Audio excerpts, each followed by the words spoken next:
Further, we will study today the tapetum in microsporangia. This is the inner layer of anther wall and attained its maximum development at the tetrad stage of microsporogenesis. It completely surrounds the sporogenous tissue and is of considerable phylogenetic importance because all the food material to the sporogenous tissue must pass through it. Typically, the tapetum is composed of single layer of cell characterized by the presence of a dense cytoplasm and prominent nucleus. The tapetum is of dual origin in most angiosperm. The tapetal portion toward the outer side is contributed by the parietal layer while the inner portion is derived from the connective tissue. In few species, the tapetal cell of different origin may also be different morphologically dimorphic tapetum. In Ultrathromsi, for example, the tapetal cell toward the outer side are much smaller than toward the inside. In triticales, however, tapetum originates solely from the parietal layer and is homogeneous. Sometimes the tapetum may also arise from the sporogenous tissue, as in case of Antirrhinum major and impatient globuliferum. Based on the behavior, the tapetum is of two types: amoeboid type, also called invasive or periplasmodial type. This type of tapetum is characterized by an early breakdown of inner and radial wall of its cell. The protoplast mass move into the anther cavity. This is followed by the fusion of the protoplast to form a tapetal periplasmodium closely investing the pollen mother cell or the microspore. The movement of protoplast into the locule may take place during meiotic phase or may be delayed until the tetra stage. This type of tapetum is found in Elisma, Arum, Butomus, Tradescantia, Typha, Helianthus and Mahonia. In detail, ultrastructure of the amoeboid tapetum in Tradescantia, Mahan and Lane in 1969 have shown that the tapetum possesses an organized and functional structure. As the development proceeds, the cell organelle in the periplasmodium undergoes reorganization rather than degeneration. The nuclei in the periplasmodium also shows division. The breakdown of the tapetal cell wall, which occur at the pre-meiotic stage of the sporogenous tissue, is probably due to the hydrolytic enzyme released by the dictyosome in the tapetal cell themselves.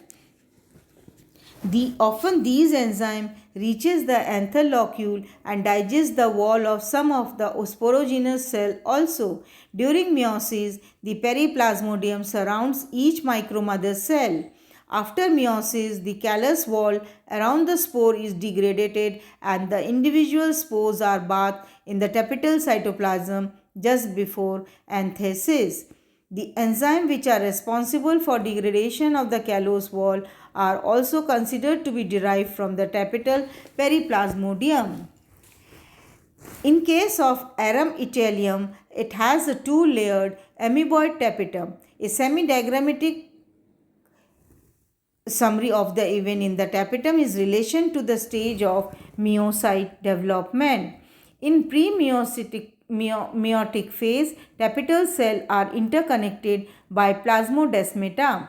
During the meiotic phase, the innermost middle layer flatten and certain wall of the tapetal cell start to dissolve. At first, the periplasmodial connect widen and are transformed into cytomictic canal. During packeting, the tangential wall common to both the rows of the tapetal cell disappear and many microtubules are seen lying parallel to the radial wall. By anaphase, most of the radial wall between the tapetal cell also disappear and the microtubules are seen toward the inner tangential wall. The protoplast of the tapetal cell, now fused into a single mass, start to penetrate between the microspore mother cell at the telophase 1. By the tetrad stage, the inner tangential wall of the tapetal cell disappears and the amoeboid tapetum begins to envelop the tetrad. The plasma membrane of the tapetal cell, which now surrounds the tetrad, makes close contact with the callosic wall, and some microtubules in the tapetal cytoplasm are seen running as an arc more or less parallel to the tetrad wall. By this stage, the inner row of the middle layer shows degeneration of their nuclei.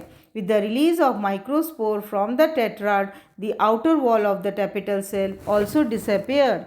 At this stage, the tapetal content can be separated into two distinct zones.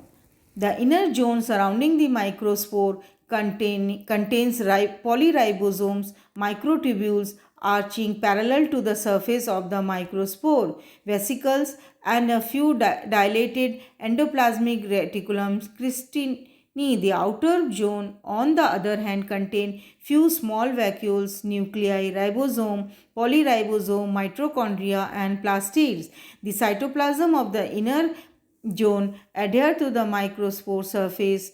At the mid-uninucleated stage, the tapetal plasma lemma surrounding the microspore retract in a convoluted fashion from the exine surface, leaving roughly cone-shaped space. This phenomena also occur at the periphery of the tapetum, but discontinuity and with less precision. The space left between the microspore surface and the tapetal periphery by the location retraction of the plasma lemma are filled with the material forming spines on the exine.